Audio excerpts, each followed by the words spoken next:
Donc, revenons au boisé Jean-Milo. Le boisé Jean-Milo, pour ceux qui ne le connaissent pas trop, il est localisé au coin des rues Langelier-Bélanger. Le territoire fait 6,6 hectares. Il y a 2,5 km de sentiers qui ont été aménagés. Donc, officiellement parlant, le boisé est retrouvé dans l'arrondissement Mircier-Hochelaga-Maisonneuve, mais il touche à l'arrondissement de Saint-Léonard et d'Anjou aussi, ce qui fait que le boisé rejoint pas beaucoup de gens.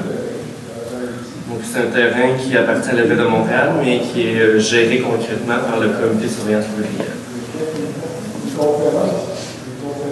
Donc aussi, ce qui fait que le boisé est spécial, c'est que c'est un îlot de fraîcheur urbain dans une mer d'îlots de chaleur urbain.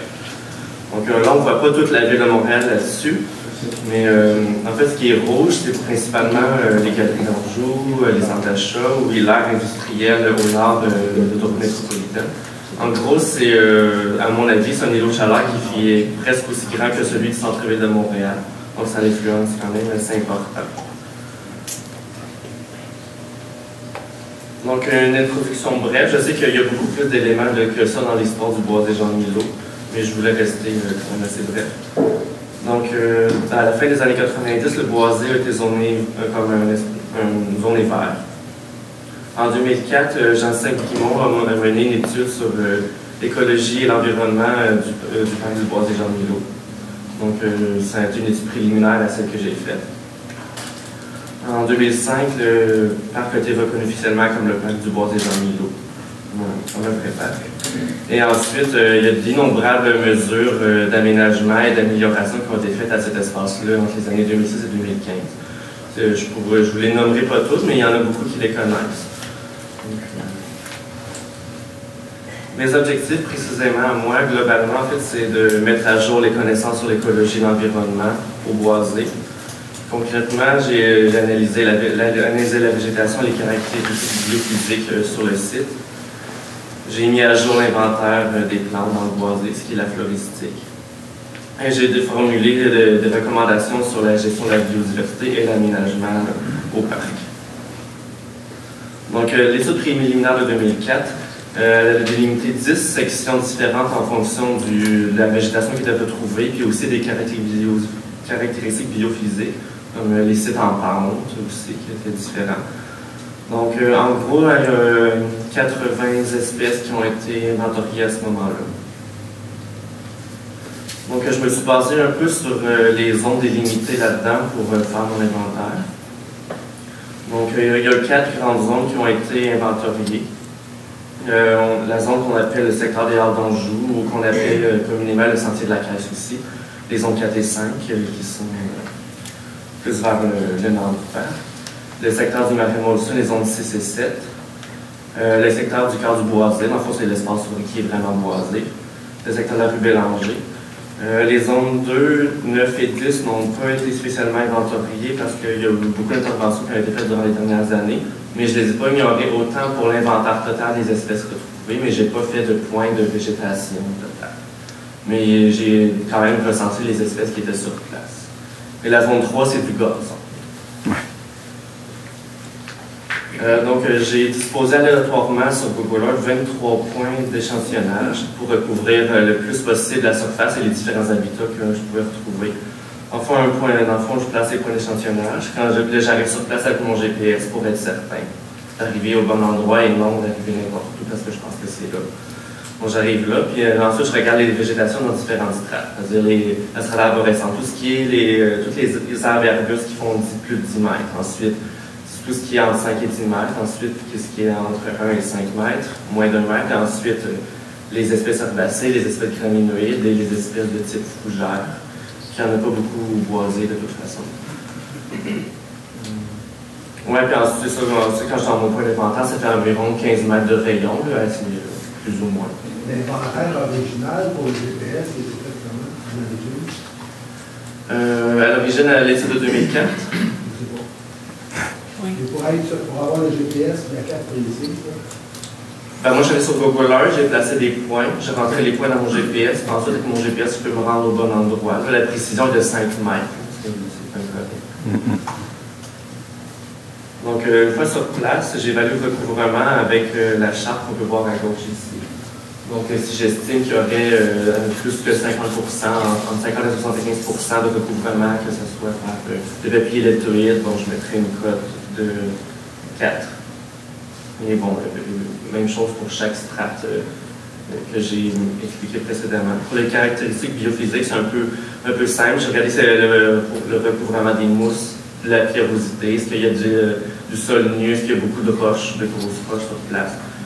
J'évalue qualitativement le drainage, la pente et aussi l'orientation de la pente. Donc, c'est un peu ça, c'est la carte qui montre les points que j'ai placés. Donc, c'est quand même bien réparti.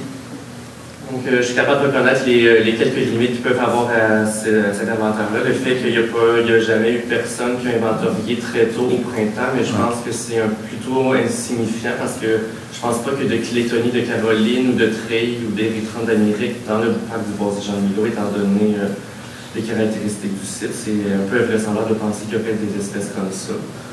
Donc, c'est pas vraiment grave, mais ça peut être intéressant un jour de regarder ça. Puis aussi le fait que j'ai évalué le recouvrement seul. Je pense pas que je l'ai mal fait, mais d'habitude, c'est quelque chose qu'on fait à deux. Donc, pour l'inventaire total, qu'est-ce que j'ai fait? J'ai vraiment regardé avec toutes les différentes attentions, l'entretien, toutes les visites que j'ai fait au boisier, j'ai vraiment inventorié toutes les espèces qui étaient sur place. Là, je dis vraiment tout. Là. Je parle même des espèces dans la craque de trottoir au bord du boisé, des espèces qui avaient juste une à une place, la mauvaisette dans le sentier, entre les points d'échantillonnage. Là, j'ai vraiment tout pris. Puis bon, s'il y a une autre mauvaisette que vous poussez dans le trottoir l'année prochaine, ça se peut. Donc ça, je dois avouer que c'est vraiment une plus-value dans l'inventaire que ce qui se fait dans l'industrie. Donc d'habitude, les gens ils font pas quelque chose comme ça, mais comme j'ai eu la chance de visiter le boisier tout l'été, j'ai fait ça. J'ai aussi fait quelque chose qui se fait assez rarement aujourd'hui. J'ai fait des spécimens d'herbiers à raison. Bravo. D'un spécimen pour chaque espèce retrouvée. Il manque environ 10 spécimens, mais c'est des mauvaises herbes qui ont été tondues avant que je puisse les ramasser, ou des choses qui n'avaient pas fleuri avant que je finisse de travailler. Donc il ne manque pas grand-chose. Puis ici, en avant, il y a des bénévoles de l'herbier qui font un excellent travail en ce moment à monter tous les spécimens. Elles sont merveilleuses, elles sont super attentionnées. Elles ont mis les spécimens du boisier Jean-Milo en priorité. Elles sont très heureuses de faire ça. Bravo! Bravo! Puis éventuellement, ces spécimens-là vont, une fois montés, vérifiés, et ils vont être photographiés, et les spécimens vont être disponibles en ligne sur la scan. Wow. Je vais laisser toutes ces données-là au comité de surveillance ouvrière quand ça sera fait. Donc, pourquoi spécimen d'herbier? C'est que ça permet d'avoir une preuve que l'espèce a été retrouvée en 2015 à cet endroit-là. Donc, ça permet aussi de quelqu'un pourrait venir dans l'avenir faire mon inventaire, voir est-ce que l'espèce a été bien identifiée, est-ce que François a vraiment trouvé cette espèce-là ou pas, si ça a été mal identifié, confirmé, c'est très bien. Et aussi, sinon, les spécimens peuvent servir à d'autres sortes d'études, que ce soit des études sur la flore de Montréal, l'évolution de la flore de Montréal dans le temps, ou l'évolution de la floraison dans le temps, par exemple. Est-ce que le moment de la floraison a changé depuis les années 50 en ville en raison des changements climatiques? Ça peut être des choses comme ça. Donc, en tout, c'est 158 spécimens que j'ai faits, qui sont déposés, conservés à l'herbier Marie-Victorin à très long terme dans des conditions muséales exemplaires. Wow. Et ça, c'est vraiment, je dis, une plus-value de l'inventaire que j'ai fait, parce que peu de gens qui font ça à l'époque d'aujourd'hui, à mon avis, ça se faisait à l'époque beaucoup plus à l'époque des curés, des choses comme ça. Bon, désolé la façon de le dire. Donc, la rive de même, mais ça, c'est la carte des zones que j'ai délimitées. Tout le monde l'avait vu sur la fiche de la conférence. Donc, c'est vraiment, ça, c'est le plus petit court résumé qu'on pourrait trouver de mes résultats, mais je vais aller plus en détail là-dedans. Donc, je vais commencer avec les espaces boisés. Donc ici, on voit sur la carte, il y a la peuplerie deltoïde à Bobigny-Faux-Acacia. C'est retrouvé au cœur du boisé et un petit peu, une très petite partie proche des Halles d'Anjou. Donc c'est une jeune forêt de début de succession. Le couvert est assez fermé, il y a une bonne canopée. Mais c'est aussi les plus vieux, les espaces plus naturalisés, on pourrait dire aussi les plus âgés du parc du Boisé Jean-Milo. Donc évidemment, on retrouve du peuplier deltoïde et du robinier foie-acacia. Le peuplier deltoïde est habituellement retrouvé au bord des cours d'eau au Québec. C'est un arbre indigène. C'est l'espèce qui fait les plus gros arbres au Québec, du genre de 1 à 2 mètres de diamètre dans les plus gros. C'est pas plus le plus grand arbre. Deltoïde parce que la feuille est un peu en forme de triangle. C'est un arbre qui colonise beaucoup les terrains vagues, particulièrement à Montréal, parce qu'autrefois il était planté comme arbre de rue dans les années, je sais pas, 60 peut-être, mais ça fait longtemps. Le robinier foie-acacia, c'est une espèce exotique d'Amérique du Nord. En fait, elle vient du sud d'Amérique du Nord. C'est dans la famille des légumineuses. C'est une très belle plante, plantée comme arbre de rue aussi. Une espèce très envahissante en Europe, très nuisible en Europe, beaucoup moins en Amérique du Nord. Ça va plus coloniser les endroits humides. D'autres espèces d'arbres, le févier inerme. Si vous ne le connaissez pas, vous l'avez certainement déjà vu à quelque part dans un arbre de rue à Montréal. Cet arbre-là est retrouvé dans cet espace boisé-là, soit parce que des gens, je pense que des gens l'ont déjà planté, mais l'espèce naturalise vraisemblablement. Il y a des petits semis autour des grands arbres. Il y a l'érable à giguère, que tout le monde a déjà vu sur proche d'une clôture ou dans une ruelle. Il y a de l'érable de l'amour aussi, qui est un bel érable horticole. En sous-bois, il y a beaucoup de choses, mais les choses qui sont plus particulières à cet espace boisé, il y a le framboisier noir, Rubus occidentalis. C'est ce qui est différent parce que la tige est un peu pruineuse. Il y a l'asper à feuilles cordées qu'on voit en fleurs à l'automne. Il est peut-être encore en fleurs si ça se trouve. Il y a le Geum canadens qui colle après les vêtements quand les fruits sont mûrs. Il y a aussi des espèces inusitées. J'ai trouvé un gaulis de Mycocoulia occidentale. Les Mycocoulia occidentales, c'était avant 2013, c'était classé comme les espèces susceptibles d'être désignées menacées ou vulnérables au Québec. Pour une raison que j'ignore, il y a perdu ce statut-là en 2013, puis il n'y a plus de statut. Mais probablement parce que c'est un arbre qu'on a planté dans les rues, parce qu'il y a des bonnes propriétés d'arbres de rue, puis comme il fait des fruits, les oiseaux dispersent les fruits. Et maintenant, ça pousse dans les craques de ruelle, depuis qu'on plante cet arbre-là. D'ailleurs, il y a vraiment de gigantesques Mycocoulia occidentales naturelles à l'île Sainte-Hélène. J'ai aussi trouvé un individu assez inusité de catalpa à feuilles cordées. Le catalpa, c'est un grand arbre qu'on trouve dans les jardins, vraiment spectaculaire. Des grosses feuilles, des grosses fleurs, des grosses fèves, magnifiques. C'est une espèce qui n'était pas connue comme naturalisée au Québec, mais elle est connue en Ontario comme étant naturalisée. Ça vient d'Amérique du Nord, ça aussi. Puis lui, il est certainement naturalisé. Là, je l'ai trouvé, il poussait en 2 gigantesques blocs de béton dans une craque. Puis il fleurit en plus. Puis, ouais, aujourd'hui, j'ai remarqué qu'on le replante de plus en plus dans les rues. Ensuite, à droite, il y a un arbuste assez spécial que j'ai passé tout l'été à me demander qu'est-ce que c'était. C'est un gros mystère. C'est inévitablement un arbuste d'origine horticole parce qu'on le voit dans la forêt, on dirait une haie, on dirait qu'on a envie de tailler, on dirait qu'il est fait pour faire une haie. Mais au début, je pensais que c'était un hou. Puis Claire Bouchard m'a réveillé sur le fait que c'était peut-être une forbiacée, puis je pense que c'est bien le cas. Mais c'est encore un mystère sur cet arbuste qui est sûrement une nouvelle espèce naturalisée au Québec et qui n'est même pas documentée en Nouvelle-Angleterre non plus. Ensuite, dans l'espace boisé, la frêne rouge.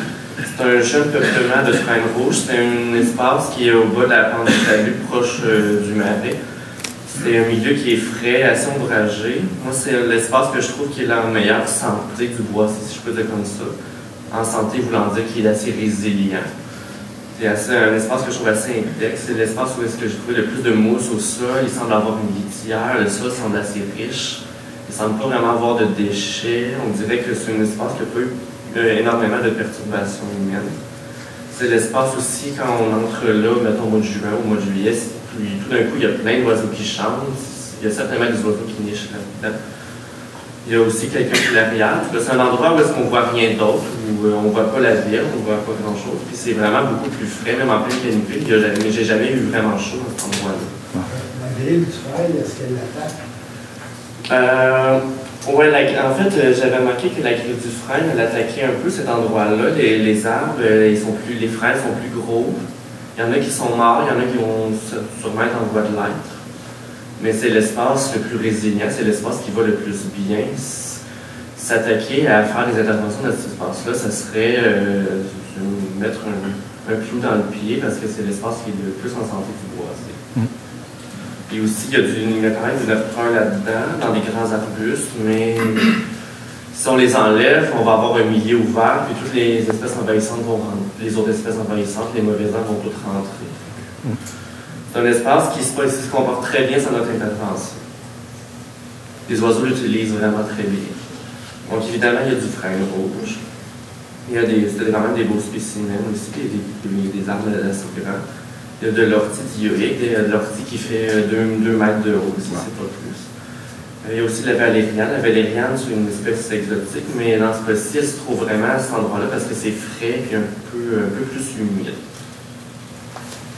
Donc, qu'est-ce qu'on peut s'attendre comme succession écologique dans les espaces boisés?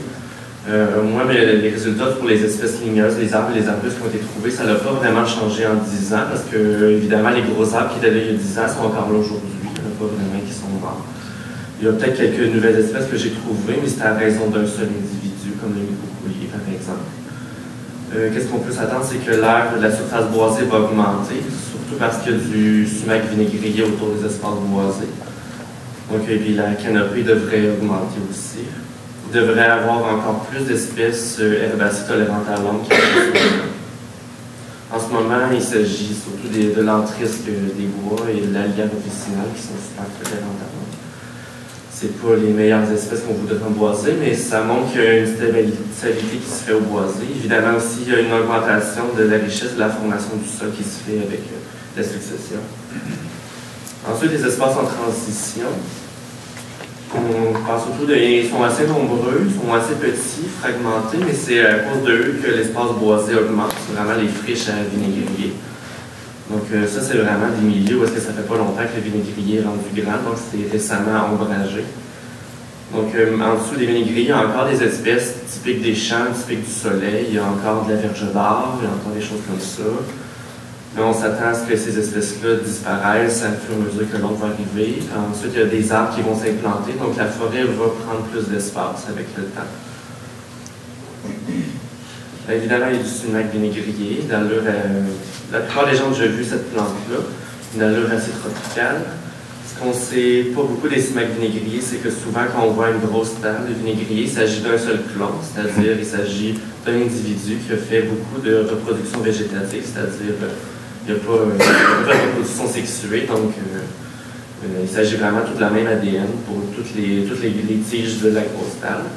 Et aussi, il y a des tales mâles et des tales femelles, c'est-à-dire qu'ils sont dioïques. Donc, ce qu'on voit à gauche, d'art, c'est les fleurs mâles, et les fruits rouges, c'est des plants femelles. Il y a aussi de l'astère lancéolée, assez commun, la Lysimax ciliée, ciliée parce qu'il y a des cils sur les pétioles de la feuille. Ensuite, dans les espaces de transition, il y a la friche arbustée de frêne rouge le long de la rue Bélanger. Ce sont des frênes rouges qui sont établis sur un sol pauvre, graveleux, assez sec, assez difficile. En plus, super exposé au vent. Donc, c'est pas un milieu facile. En plus, que les frênes qui se sont installés là ont été ravagés à presque 100% par la grille du frêne. Donc, maintenant, on voit des arbres morts.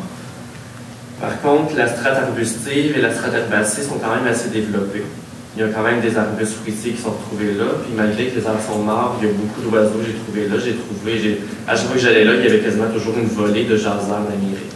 Il y a des arbustes fruitiers, il y a quand même des choses. Donc, le cerisier de Virginie. Quelqu'un m'a dit durant les 2 dernières semaines une façon d'identifier assez cocasse. Comme la feuille est plus large vers le haut de la feuille, puis ma collègue m'avait dit, ah, c'est comme Virginie. Virginie, c'est ma cousine. Elle dit, mais ma cousine a des grosses fesses, puis Virginie, elle est plus large. J'ai vraiment trouvé ça drôle, ça m'a vraiment marqué. Les trucs sont bons. Il y a aussi du pommier commun. C'est malheureusement pas du pommier qui fait des fruits, c'est du pommier stérile. Pas de fleurs, pas de fruits, juste des feuilles. Il y en a un petit peu partout. Il y a du brominem, c'est peut-être pas la plante la plus charismatique, mais il y a des endroits où est-ce que la seule plante herbacée, c'est du brominem. C'est une plante fourragère qu'on prend pour faire les foins, qui est cultivée partout dans le monde pour faire les foins. La situation écologique à prévoir, la disparition des espèces de milieux ensoleillés dans les friches à magnésiées, nouvelles espèces d'arbres. Des choses que j'ai dit. Qu'est-ce qu'on peut imaginer comme changement pour la friche arbustée, la frêne rouge?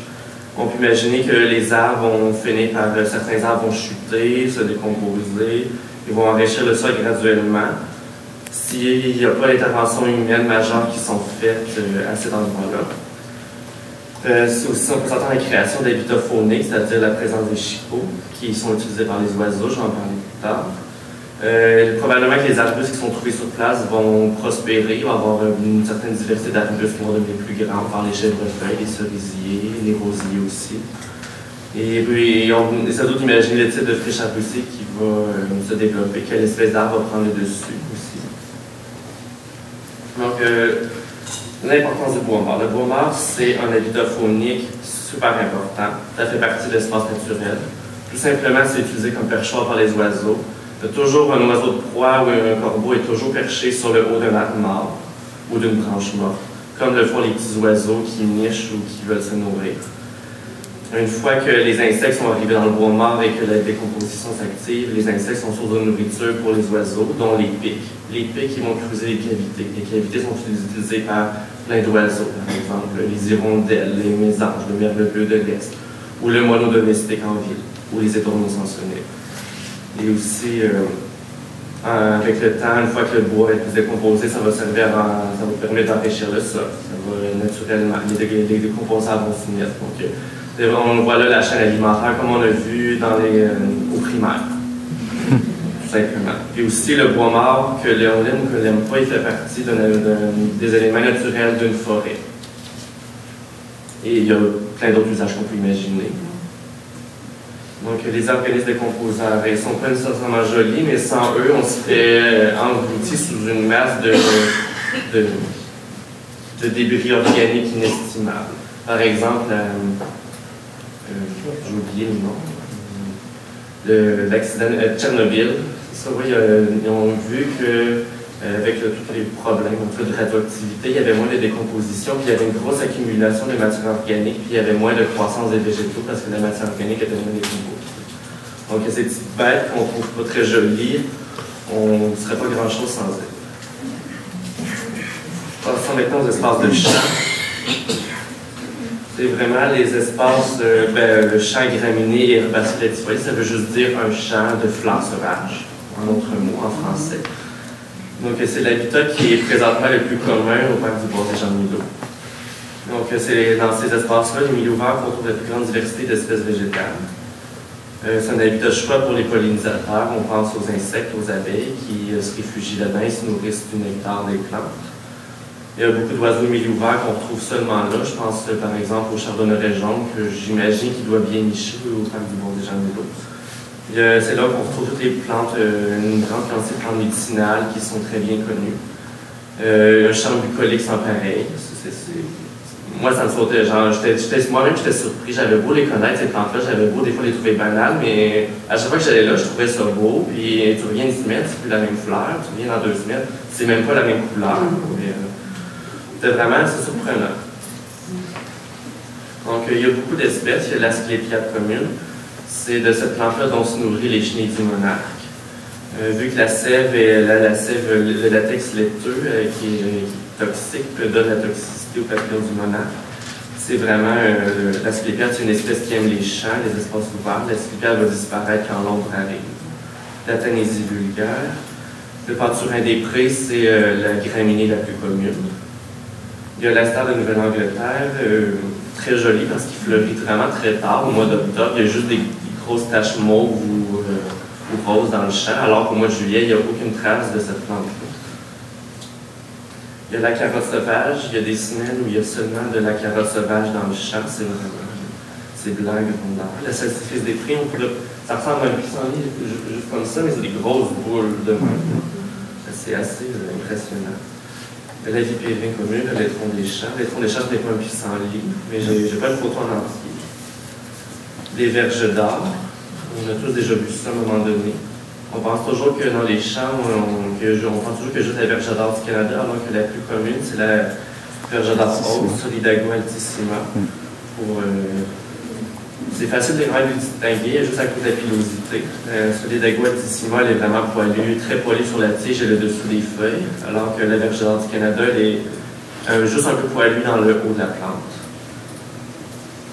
Il y a aussi les bardanes. Les bardanes qu'on confond souvent avec le chardon. C'est avec les bardanes qu'on a créé le concept du velcro, tout simplement.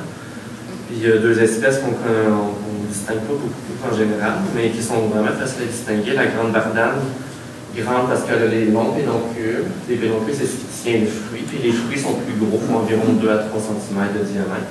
Tandis que la petite bardane, elle a vraiment les courts pédoncules avec des petits fruits de environ 1 cm de diamètre, un peu plus aussi. La cuscute, une plante assez inusitée que j'ai trouvée dans un espace de champ. C'est une plante parasitique, c'est-à-dire qu'elle ne fait pas de photosynthèse, donc elle a besoin d'aller chercher son énergie et ses sucres chez une autre plante. Donc elle fait comme des espèces de ventouses qui se collent sur une plante, puis ensuite elle lui aspire un peu de sève sucrée. Puis ça fait des... Quand on ne connaît pas ça, on ne trouve pas que c'est joli, parce que c'est des filaments jaunes et blancs qui recouvrent toutes les plantes. On se demande c'est quoi cette affaire. Mais quand on sait ce que c'est vraiment, on trouve ça vraiment impressionnant. Puis c'est vraiment pas facile à identifier à l'espèce. J'ai identifié ça comme Cuscuta campestris. Ensuite, il y a un autre type de champ qui est assez réduit, c'est parce qu'il est assez différent des autres. Je l'appelle le champ à consud officinal et entrisque des bois. Tout simplement parce qu'il y a quasiment seulement ces deux plantes-là. C'est vraiment un espace... Puis je l'ai considéré différemment parce qu'il a subi une perturbation assez majeure il y a quelques années. Je ne dirais pas les bons détails, mais c'était comme, je pense, quelqu'un qui voulait agrandir son stationnement, puis il est passé dans le boisé. Après ça, il y a des espèces opportunistes qui ont pris la place, dont la consulte, des espèces vraiment vigoureuses, des espèces avec des grosses racines, des gros rhizomes, beaucoup d'organes de réserve, super vigoureux. Mais c'est quand même, outre le fait que c'est vigoureux et que c'est dur à entretenir le sentier, ben c'est quand même un espace assez joli. La consulte, quand elle est en fleurs, c'est quand même joli. Et ça, pour l'été, ça se déclare. Donc, outre la consulte et l'entrée des bois, il y a beaucoup de chardon des champs et d'alpistrosa. C'est toutes des espèces avec des bons organes de réserve et assez cocasses. Donc, pour l'espace de champ, la circulation écologique, en fait, c'est l'espace où il y a eu le plus de changements d'espèces depuis 2004.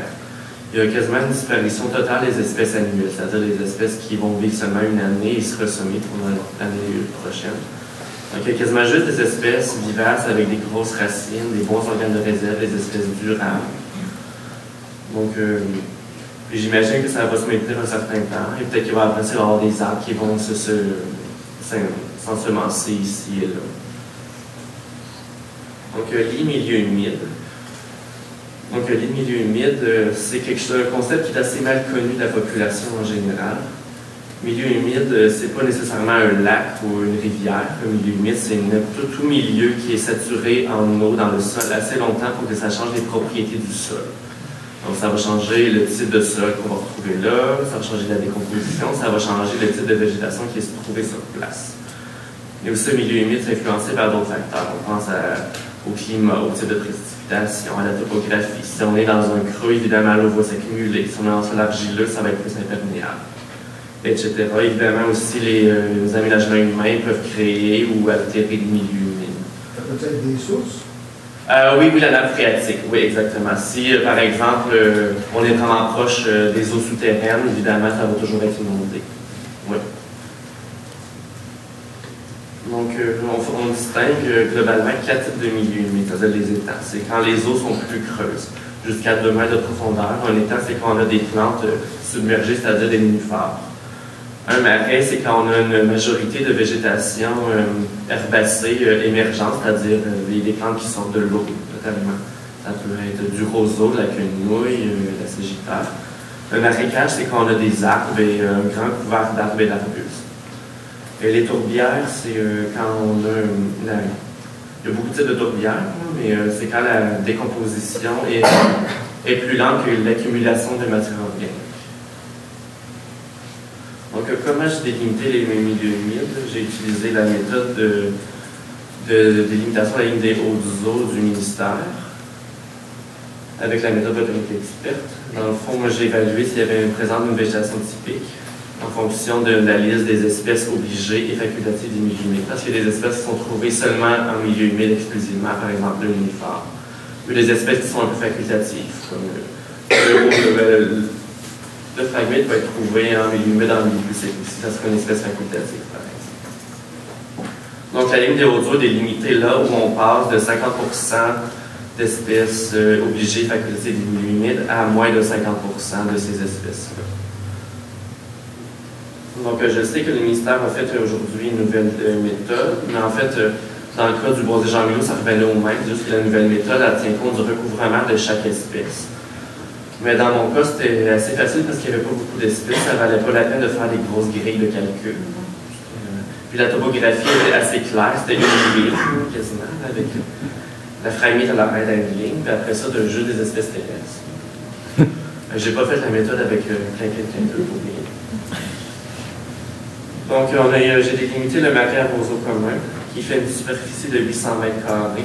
La saturation en eau du milieu, c'est principalement causé par la topographie du milieu. C'est à côté, il y a une grosse pente, un gros talus juste à côté. Aussi, le marais est situé sur le parcours de l'ancien ruisseau à Montréal, le ruisseau Molson. Donc aujourd'hui, avec les modifications urbaines, les ruisseaux sont pas mal disparus, mais ici on a comme un peu un restant de ce qui était le ruisseau Molson autrefois. Puis, à moi, mon humble avis, le roseau commun est arrivé à cet endroit-là tout simplement par les remblais qui ont été faits, parce qu'il y a eu beaucoup de remblais de construction, du moins partout à Montréal. Puis dans chaque remblai, il y a toujours des fragments de roseau commun. Donc, inévitablement, je trouve que ça arrive comme ça. Ensuite, juste annexé au marais à roseau commun, il y a la Sourlet fragile. C'est deux milieux qui sont interconnectés, mais ils sont quand même un peu différents. La Sourlet fragile, c'est juste des saules fragiles. Les saules fragiles, ça ne vient pas d'Amérique du Nord non plus. Donc, ils sont principalement retrouvés vraiment sur une grosse pente. Tout ce qui est sur la pente, c'est des plantes herbacées de milieu terrestre, mais les saules, ils prennent leur eau à partir du marais, donc c'est tout interconnecté, c'est juste à côté.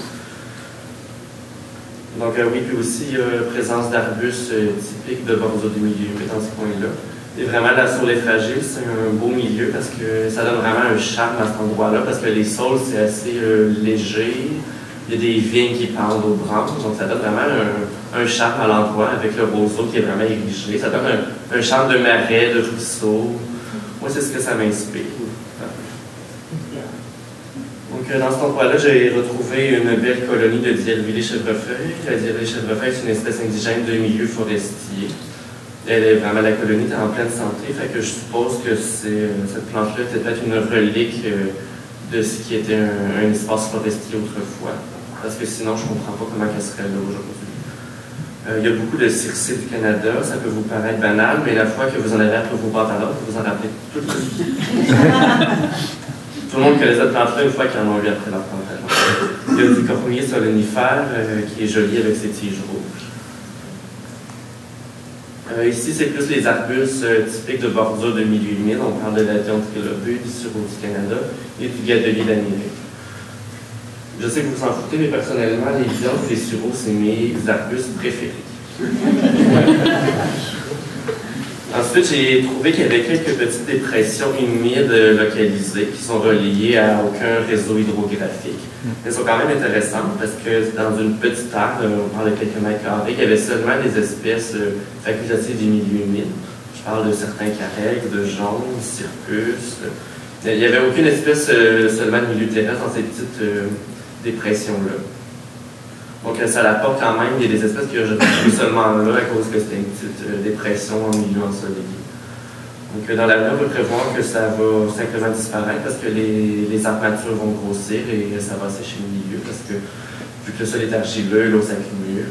Puis, comme c'est un milieu de champ, bon, c'est ensoleillé, donc ça sèche moins vite. Ensuite, je vais parler un peu des espèces végétales exotiques envahissantes. Donc, on n'a pas entendu parler du roseau commun. Donc, le roseau commun, on le trouve typiquement à deux endroits dans le bois. Il y a des endroits au milieu que j'appelle un peu plus sec, milieu vraiment ensoleillé. Puis, le roseau qui est retrouvé au marais. Dans le milieu ensoleillé, il n'y a pas de façon magique de l'éradiquer très facilement. C'est toujours très ardu. C'est toujours beaucoup d'efforts. Donc, moi, ce que je conseille, ce que je recommande, en fait, c'est de pas se battre, pas de s'acharner complètement à éliminer toutes ces grosses colonies-là, mais plutôt de les empêcher de prendre plus d'expansion. Parce qu'il y a une petite colonie de 10 mètres carrés, c'est pas vraiment grave, mais si on laisse la colonie prendre des centaines de mètres carrés dans les 10 prochaines années, ça devient problématique. Puis c'est beaucoup plus facile d'éliminer des tiges faibles autour d'une colonie que d'aller au camp de colonie puis arracher, puis d'arracher une fois, puis après ça, ça revient tout.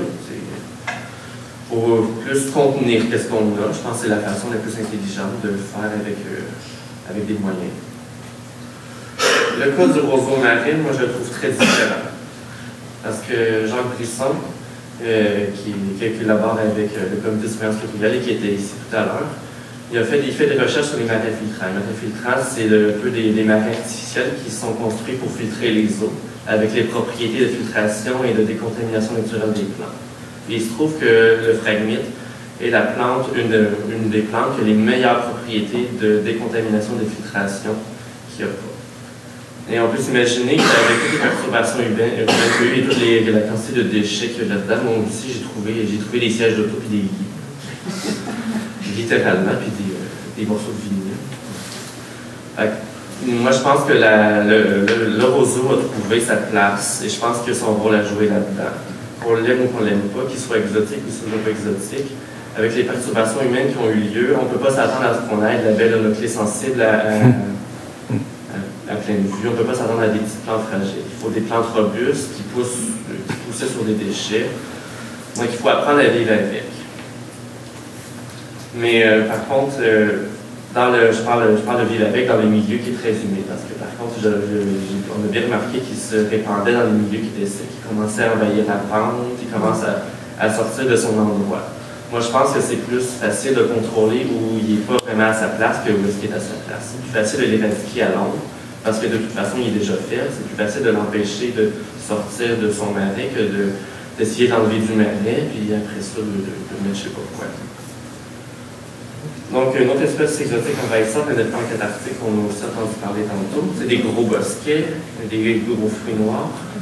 Une de ces stratégies d'envahissement, c'est qu'il est allélopathique, c'est-à-dire que quand on a des grands individus matures, les racines vont émettre des substances toxiques qui vont nuire à l'établissement de d'autres plantes ou vont même nuire aux plantes en place. Donc, la photo qu'on voit à droite, c'est tout ce qui est des petites feuilles vertes, c'est toutes des petits semis-nerfs antarctiques au pied d'un gros bosquet. Ça veut dire que si on laisse juste les gros nerfs bruns, il va y avoir juste du nerf brun qui pousse à la base, et ainsi de suite. C'est pour ça que c'est une espèce assez nuisible. D'ailleurs, ça c'est un gigantesque nerf antarctique que j'ai vu à l'île Sainte-Hélène il y a une semaine. Il n'en fait même pas le tour avec mes copains.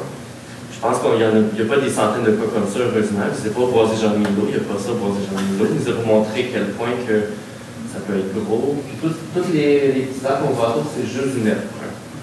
Donc quand on laisse la situation dégénérer, c'est ce que ça peut donner. Et pour vous rassurer, au point du boisé Jean-Milo, on est très loin de tous les problèmes qui se passent dans les autres boisés de Montréal.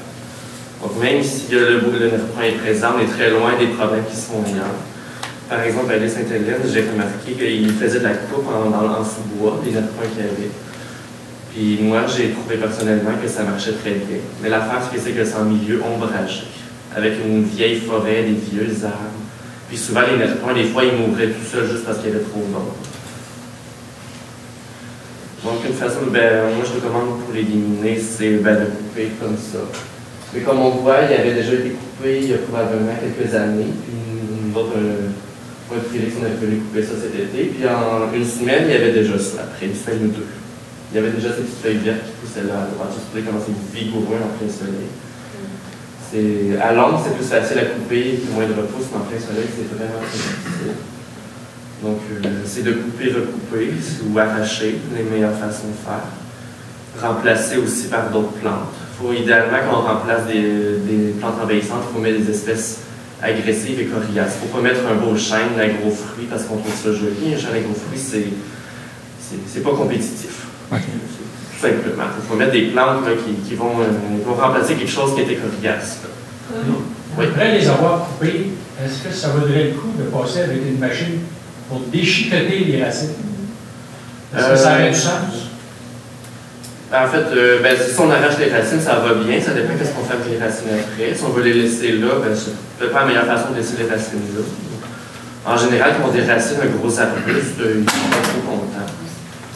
En général, ils ne reprennent pas trop facilement. Mais je pense que si on déchiquette la matière organique, c'est pas un problème. Parce que de toute façon, même s'il y a un peu de fruits, il y a déjà d'autres semis. C'est pas facile les pâtes envahissantes. Il n'y a pas de solution miracle. Puis en milieu sous-bois, moi je recommande d'éliminer les petits semis, les petits plants, un peu comme Richard avait montré. C'est une bonne façon de faire. Ah oui, c'est ça. Puis notre approche, je ne recommande pas nécessairement d'enlever les gros individus matures en forêt parce qu'on crée des grosses trouées, puis on se ramasse avec d'autres affaires envahissantes. Donc il y a d'autres espèces classées, espèces végétales exotiques envahissantes que j'ai trouvées. Il y a l'Alpis roseau, moi je ne le trouve pas problématique dans le boisé. Il est quand même bien présent, il est quand même agressif, mais il est trouvé dans les champs. Ça aussi c'est difficile à éliminer. Il y a quelques nègres bourdaines. Il est vraiment pas problématique. Je sais que c'est un étrange qui est plus problématique en campagne, par exemple en Estrie ou dans les Laurentides. Il y a beaucoup d'allières officinales puis d'entrisques des bois. C'est vraiment deux plantes vraiment difficiles à éradiquer. Par exemple, la lierre, tu peux en avoir 2-3 000 années, puis dans 10 ans, la forêt, c'est juste de la lierre en sous-bois. Ça se ressemble absolument très bien. Donc, ces deux espèces sont vraiment partout. C'est deux espèces qui sont présentes, mais pas vraiment de façon facile de faire. Elles sont pas, il n'y a pas de solution magique, c'est plus de les accepter aussi. Il y a beaucoup de lianes, de lianes de vigne au parc du Bois des Jean-Milo. La vigne vierge, la vigne des rivages, l'herbe à puce. Ouais. Le cas des vignes. On peut s'imaginer qu'avec les hivers qu'on a, c'est pas facile d'être une vigne. C'est pour ça qu'il n'y a pas beaucoup d'espèces. Donc les vignes, c'est des espèces qui sont habituées à les habitats lisières, c'est-à-dire qu'elles vont être opportunistes, elles vont profiter d'une perturbation pour se développer. Donc, puis en milieu urbain, il y a beaucoup plus de lisières, il fait beaucoup plus chaud, particulièrement en été. Les hivers sont un peu moins froids aussi. Et la présence d'îlots de chaleur à proximité du boisé, c'est toutes des conditions qui font en sorte que les vignes elles vont vraiment prospérer abondamment, particulièrement en milieu ensoleillé. Les vignes ne sont pas nuisibles en milieu ombragé parce qu'elles font juste recouvrir les surfaces inertes. On pourrait parler de sol nu, de troncs d'arbres nus, de troncs d'arbres morts. Et ça fait juste ajouter des habitats pour les oiseaux, la nourriture pour les oiseaux. Ça peut être un problème en milieu ouvert quand ça se met à recouvrir totalement un arbre. J'avais dégagé un arbre cet été, malheureusement, il a brûlé cet automne. Une autre histoire. Il y a un peu d'Aplapus. J'ai trouvé deux occurrences. La plus grosse est loin du sentier et derrière les habitations. Elle n'est pas problématique parce que derrière les habitations, c'est des haies de 3 mètres de haut. Les gens vont pas traverser leur haie pour aller jouer dans le bois. Et c'est à 25 mètres du sentier, donc l'occurrence est grosse, mais les gens ne sont pas supposés aller jouer à 25 mètres du sentier. C'est un peu leur problème. Il y a une autre occurrence qui est beaucoup plus petite, qui longe un des sentiers qu'on a fait cet été. Quand on a fait le sentier, j'ai insisté pour qu'on tourne la tablette à plus, parce qu'au début, le sentier devait passer en plein milieu, on pouvait la tablette haute comme ça. Ouais. Mais malgré le maximum de précautions qu'on a fait, il y avait quand même des lapapus qui restaient un petit peu au bord du sentier. C'était beaucoup moins problématique que les très grandes lapapus.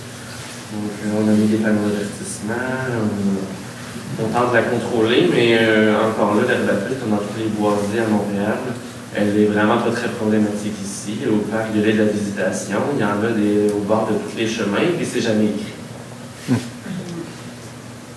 J'ai aperçu plusieurs oiseaux. Je sais que Jean-Pierre Auclair les connaît beaucoup mieux que moi, mais j'en ai aperçu quelques-uns durant mes visites.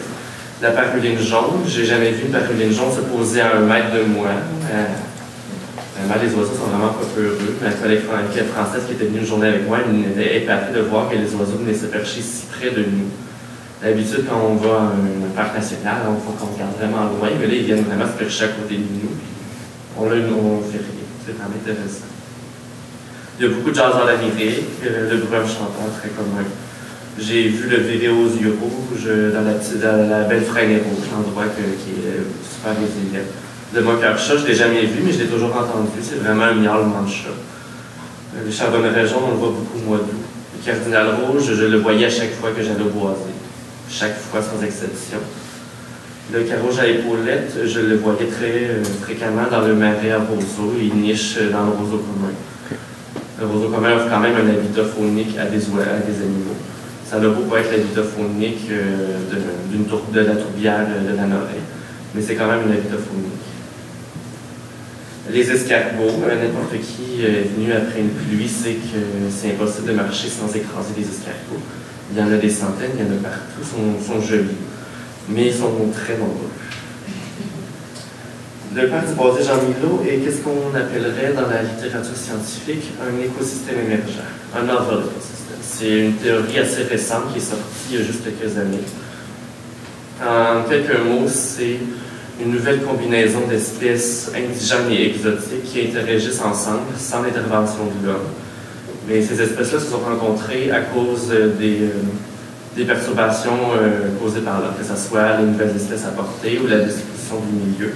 Donc, par exemple, par le bois de Jean Milot, on avait affaire à un milieu dénudé au début.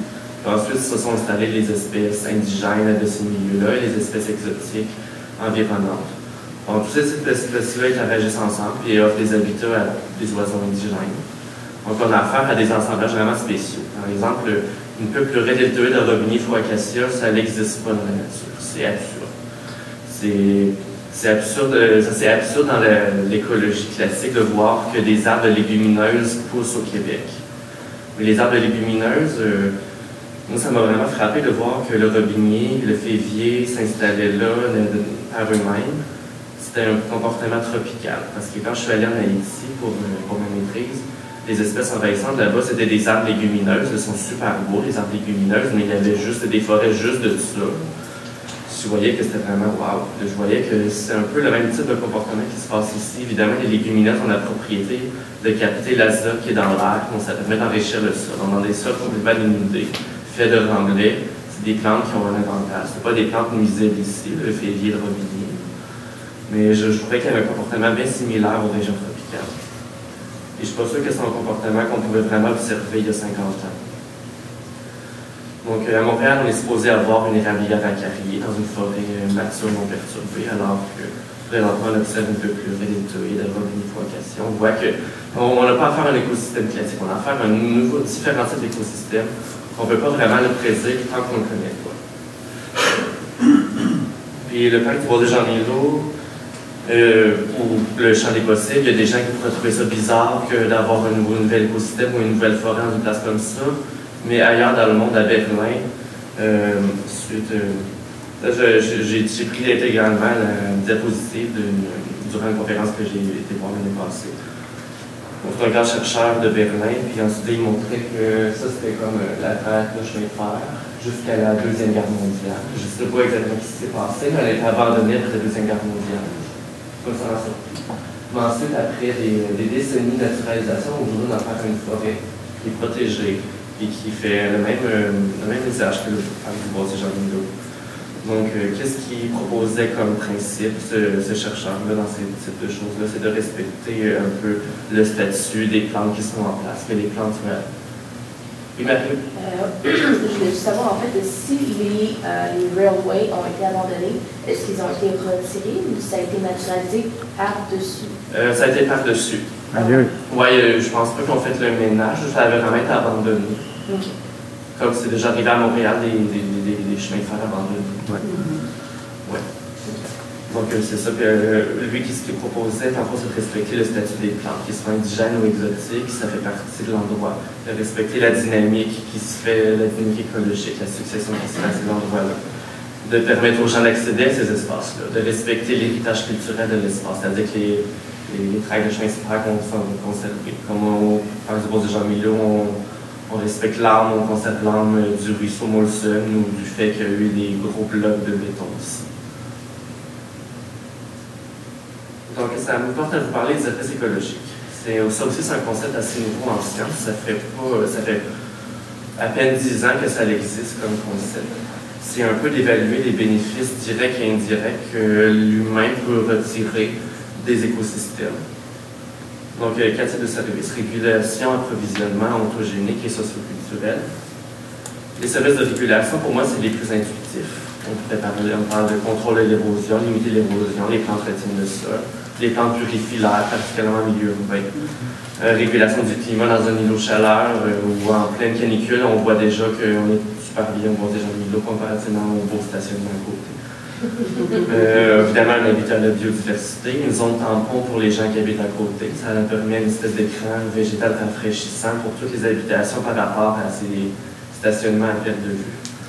Brise-vent, absorption de l'eau, captation des eaux de pluie. Atténuation du bruit, que ce soit par un écran végétal ou par le bruissement des feuilles. Pollinisation, tous ces insectes qui sont dans les champs, ça fait polliniser les tomates des Italiens. Puis moi, à mon avis, que c'est une source de propagules de différents organismes adaptés aux conditions urbaines, que ce soit des plantes, différents animaux, sont tous adaptés à la ville. Ils ont tous adapté à ces conditions-là, et ils font tous un rôle. Est-ce qu'il y a des petits animaux à quatre pattes? Il n'y en a pas beaucoup. Il y a un renard, mais je ne l'ai jamais vu. Il y avait des lièvres, des lapins. Il doit y avoir les écureuils, mais je ne les ai jamais vus, eux autres non plus. Je connais moins les animaux, mais j'en ai pas vu. C'est comme moi, les champignons, je n'ai pas vu. Ça a passé beaucoup de temps. Là. Ouais, mais j'en ai pas vu bien. Il y a des souris. Ouais, sûrement. Des souris des champs, il y a des souris. Ouais, il va y avoir des mulots, là, ça, Ouais, j'imagine. des Ils sont assez mulots, disciplinés. Il y a un chat aussi qui se prend. Souvent, quand on fait j'ai choisi par la bouteille. Il y a des chiens parce que j'ai vu des chiens. Ah oui, il y a beaucoup d'insectes. Des sentiers. Ouais, il y a beaucoup d'insectes. Ça aussi, mais ça, je les connais moins. Je les connais grossièrement. Je connais le monarque, les papillons azules. Ah, vous avez vu une couleur? Ah, ben, je suis content de savoir. Wow. J'étais sûr qu'elle devait en avoir, mais je ne l'ai pas vu. C'est bon, ça.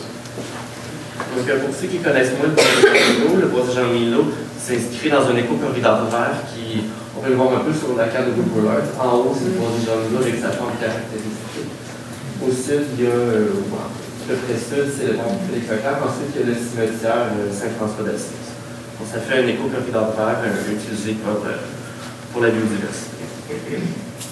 Cette écologie d'approvisionnement, bien qu'on ne les encourage pas pour reprendre le bois de Jean-Milo, ils existent quand même, que ce soit quand on cueille une framboise ou que des Italiens cueillent des feuilles de vigne, c'est d'approvisionnement. Il y a beaucoup de plantes médicinales, l'abri, que ce soit l'utilisation des matières.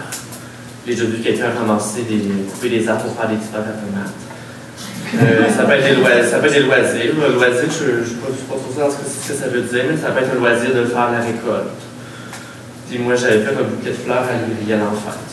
C'est un service d'approvisionnement que le boisier m'a donné.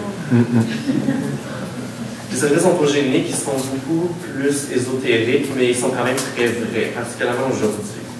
Ontogénique, on parle que le contact avec la nature nous met en contact avec une diversité d'organismes, et dès la enfance, ça nous permet de développer un certain système immunitaire.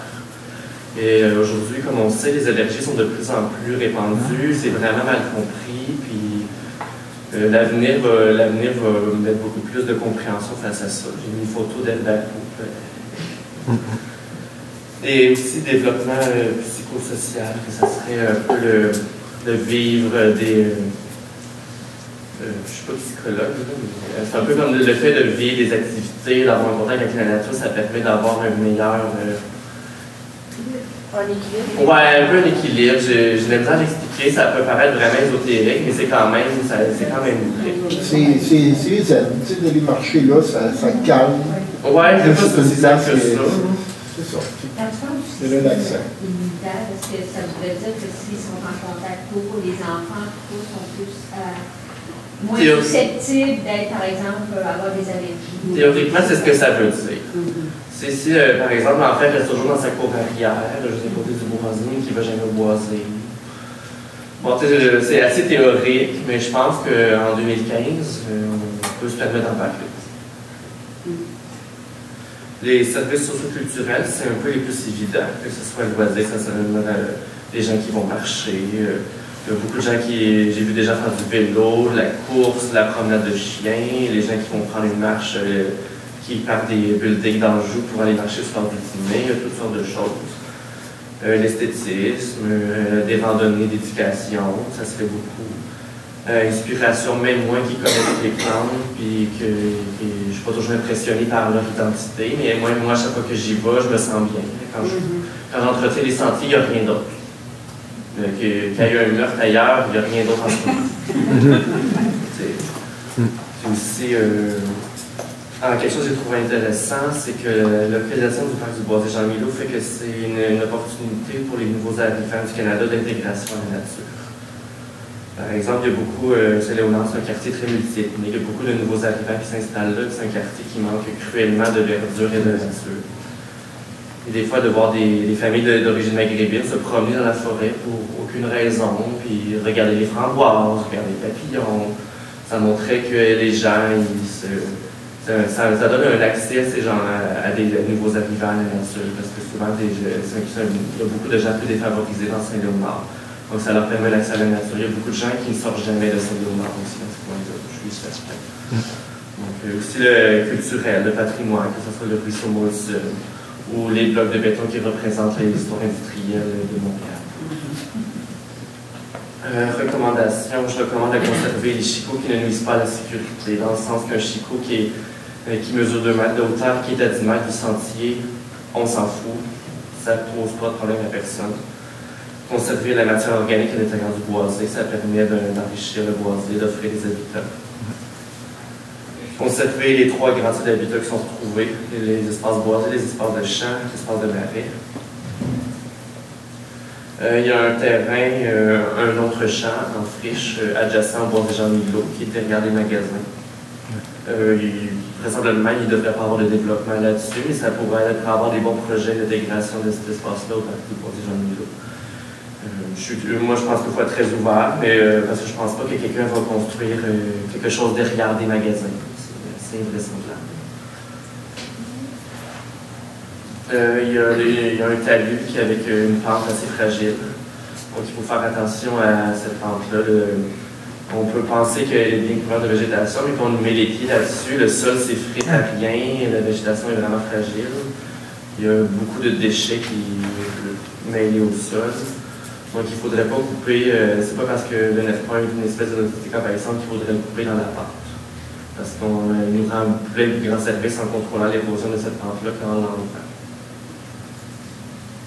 Il faut aussi limiter le développement de nouveaux sentiers anarchiques.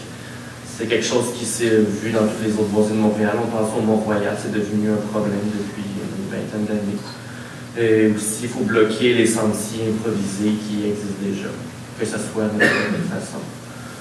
C'est quelqu'un qui avait fait un graffiti cet été. Sur le coup, j'étais fâché. Après ça, j'ai trouvé que ça pouvait être joli. Je recommande de faire un suivi à plus longtemps de la question écologique, que ce soit dans 10, 15 ou 20 ans. C'est toujours intéressant, ou de regarder les autres types d'organismes qui sont sur place. En conclusion, on a vu qu'il y a 3 grands types d'habitats, 9 zones de végétation, 172 espèces végétales spontanées qui se sont installées dans le boisé de 6,6 hectares. C'est quand même beaucoup. En ajoutant les espèces indigènes qu'on a plantées, ça fait 196 espèces. C'est quand même beaucoup. Beaucoup de services écologiques. Moi, je considère que la stabilité et la résilience du boisé sont croissants. Tant qu'on y fait attention.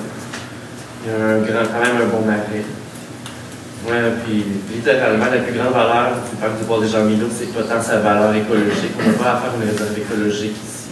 On a affaire à un espace vert qui attire, qui est en contact avec la population, qui peut permettre à la population de connaître la nature, de mieux l'apprécier et probablement de mieux la protéger.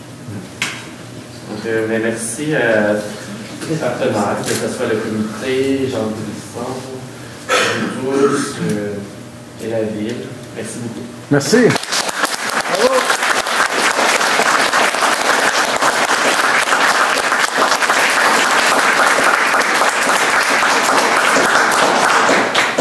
Elle est finie à l'heure. J'étais pas sûr.